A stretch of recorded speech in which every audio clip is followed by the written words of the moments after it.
C'est un scandale innommable, un scandale sans nom. Ce qui se passe, c'est de la pure discrimination négative que d'agir de cette manière lorsque l'on demande aux enseignants, vous êtes des journalistes, vous êtes des familles, vous avez des enfants, et on demande à chaque fois aux enseignants qu'ils aient de l'empathie, qu'ils aiment les enfants. Si on n'aime pas les enfants de la maternelle à l'université, eh ben, il vaut mieux donner son dos au soleil, prendre une pioche ou bien un sécateur, aller. Et donc on demande à ces enseignants d'avoir de l'empathie. Et on voit une administration qui agit avec grande cruauté vis-à-vis de ces enseignants. Il y a des postes, mais qui sont des postes réservés aux compagnons de hauts fonctionnaires qui arrivent ici à La Réunion. Et nous la point. Et donc ça, c'est révoltant que nous, on soit sacrifiés.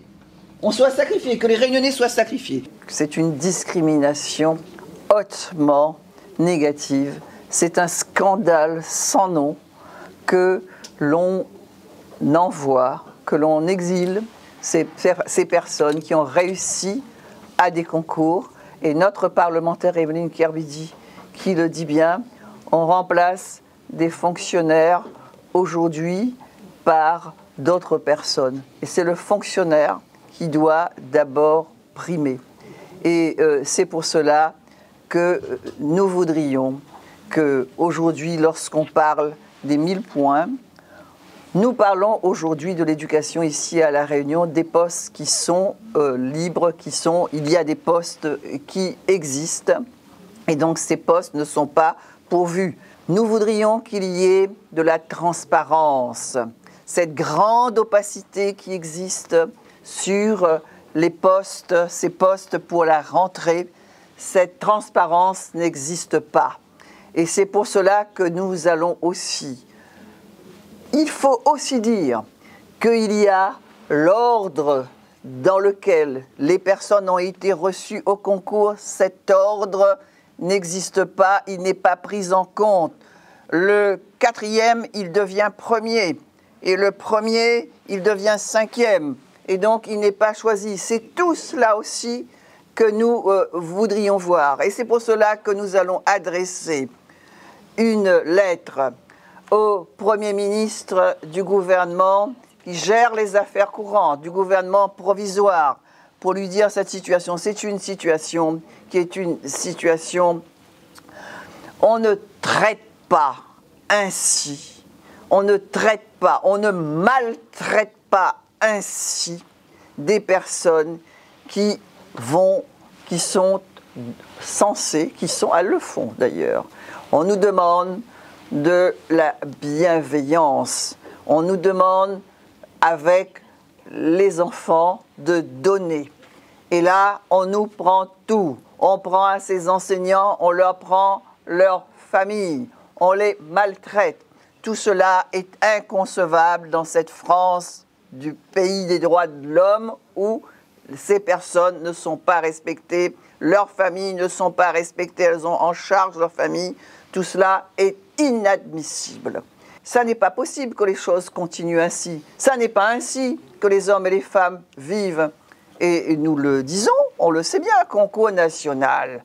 Et La Réunion ne fait pas partie de la nation. Est-ce qu'elle ne fait pas partie de la nation? Il faut nous le dire. Et donc, nous sommes bouleversés par la cruauté de la situation dans laquelle se trouvent ces enseignants. Ce matin, autour, avec nous, il y avait 30 enseignants, mais nous savons bien qu'il y a plus de 50. Et là aussi, transparence. Transparence, nous avons besoin de transparence. Nous avons besoin de savoir exactement combien de jeunes réunionnais sont renvoyés en France hexagonale. Et ça réveille en nous des souvenirs douloureux. Ça réveille, évidemment, la Creuse. Ça réveille le Bumidum, ça n'est pas exagéré, ça réveille toutes ces souffrances, ça réveille toute cette humiliation. Alors quand quelqu'un réussit un concours, est-ce qu'on doit l'humilier? C'est un honneur, c'est une fierté pour les familles réunionnaises d'avoir leurs enfants qui réussissent, et quelquefois au prix de sacrifices extraordinaires. Et donc, les traiter, les maltraiter, c'est une maltraitance institutionnelle et il faut y mettre fin. Malheureusement, donc les barèmes liés à ma situation familiale ne m'ont pas permis d'être affectée sur mon île. Je suis propriétaire, pacsée, bientôt mariée, mère de 2 jeunes enfants et tutrice légale de ma mère, souffrant d'une maladie dont je suis la fille unique. J'ai tenté de défendre ma cause en demandant une révision d'affectation, expliquant au mieux ma situation et le dilemme auquel je faisais face. Les réponses obtenues ont été froides et condescendantes. Paris, ce n'est pas si terrible, m'a-t-on dit. Et lorsque vous avez passé le concours, vous saviez que c'était un concours national. Je crois qu'on a tous le droit à cette phrase. Après la réception d'un courrier de refus type, mes autres courriers, même recommandés, n'ont reçu aucune réponse.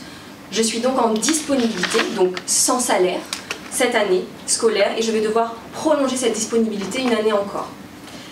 Le système est ainsi fait et on finit par comprendre les règles du jeu, surtout lorsque certains postes spécifiques sont attribués à des enseignants de métropole sans même être publiés.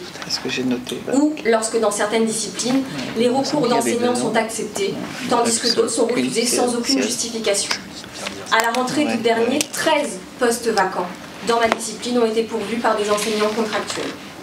Une fois de plus, on peut déplorer le manque d'humanisme et de l'institution et surtout le mépris envers les enseignants que l'éducation nationale considère comme des capricieux. Je suis réunionnaise, je suis mariée, j'ai 3 enfants et j'ai un crédit immobilier. Aujourd'hui au ministère, ils veulent que je quitte tout cela pour démarrer une carrière, une nouvelle vie toute seule et sans savoir quand pouvoir revenir. Ils n'ont pas du tout tenu compte de ma situation. Financièrement, on va tout simplement se retrouver en grande précarité. Moi à Nice, mon mari et mes enfants ici à La Réunion, nous aurons 2 loyers à payer, des charges, des factures, tout en double, mais avec un salaire qui ne suit pas. Nous avons lutté pendant des années pour pouvoir nous acheter une maison et je ne sais pas si je pars, bien comment on va faire pour pouvoir assurer les fins de mois et surtout pour garder la maison. Si je fais le choix de ne pas partir, eh bien, je vais me retrouver sans salaire et sans emploi. En réussissant ce concours, eh bien, j'étais vraiment heureuse de pouvoir améliorer notre situation au quotidien, mais au lieu de cela, je risque de tout perdre. J'ai 24 heures pour choisir entre 3 départements. Je ne connais pas la France. La seule fois où j'y ai été, c'était pour passer mes oraux quelques semaines plus tôt. Je me retrouve affectée dans un petit village, sans logement, sans transport, sans bus, sans train, rien. Je me retrouve aujourd'hui à devoir, sous 15 jours, déménager, trouver des meubles pour un logement, trouver un logement, me payer une voiture, payer toutes les assurances qui vont avec, mais aussi payer un billet d'avion, sans aucune aide. La DOM ne peut pas nous aider, ils ont déjà payé les billets pour les euros quelques mois plus tôt. Ce CAPES, je ne l'apprécie pas. Quand on me dit félicitations, j'ai la boule au ventre. Je me suis résignée à partir et je sais que j'espère revenir. Mais revenir quand? Sachant qu'il nous faut entre 1400 et parfois 3000 points pour pouvoir revenir, alors même que nous n'avons que 1000 points de centre d'intérêt moraux. Partir, oui, mais quand est-ce qu'on va revenir? Quand est-ce qu'on va retrouver nos familles? Et on va vivre seul là-bas, sans personne autour de nous. Selon un document officiel de l'Académie reçu par courriel le 11 avril.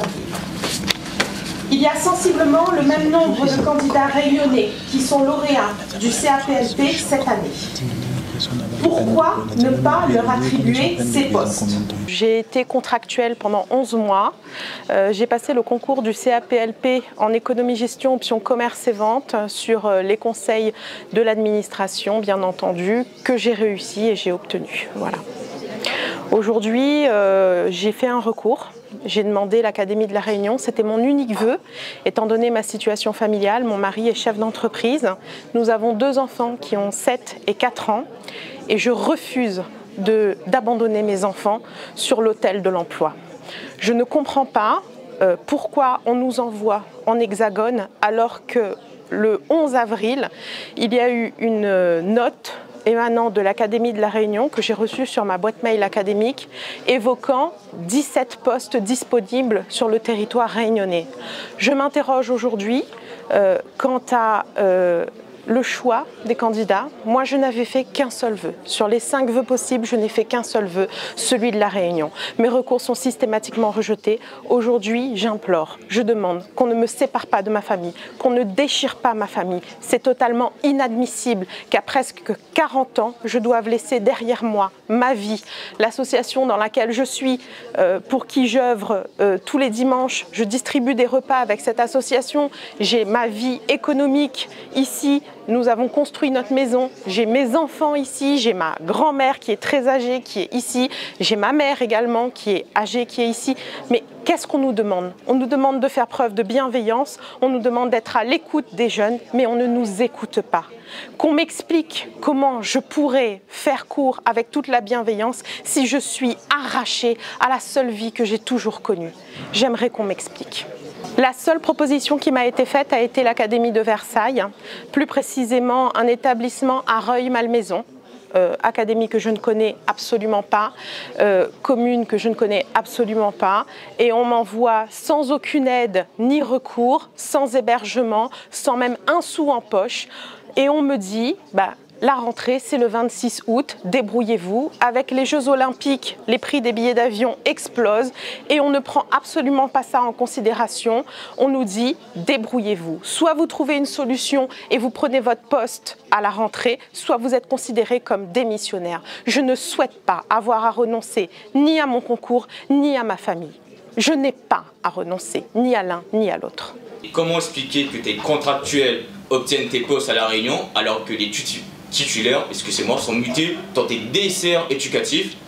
Et est-ce que l'éducation nationale favorise-t-elle l'éducation à plus bas coût plutôt qu'une éducation de qualité pour les élèves réunionnais? J'ai été muté à Versailles et le problème c'est que comme tout néo-titulaire, c'est un problème de financement aussi, comme le billet d'avion, le logement et aussi par rapport au transport en commun. Tout simplement, je m'étais renseigné auprès du rectorat de La Réunion et on m'a dit que justement pour avoir des aides par rapport au rectorat, il faut que j'ai au moins effectué 4 ans en tant que contractuel, chose que je n'ai pas faite parce que je sors d'un master, sciences physique-chimie à l'INSP de La Réunion. Et du coup, ce que je trouve ça injuste, c'est que les contractuels, eux, ils ont des aides, tandis que nous, ceux qui sortent concours, qui ont réussi le concours, mais on n'a pas d'aide pour l'affectation vers la métropole. J'espère que cet appel à l'aide pour chaque néo-titulaire sera pris en compte et je remercie l'Académie de La Réunion, la région de La Réunion, Madame Bello, de nous aider pour cette crise.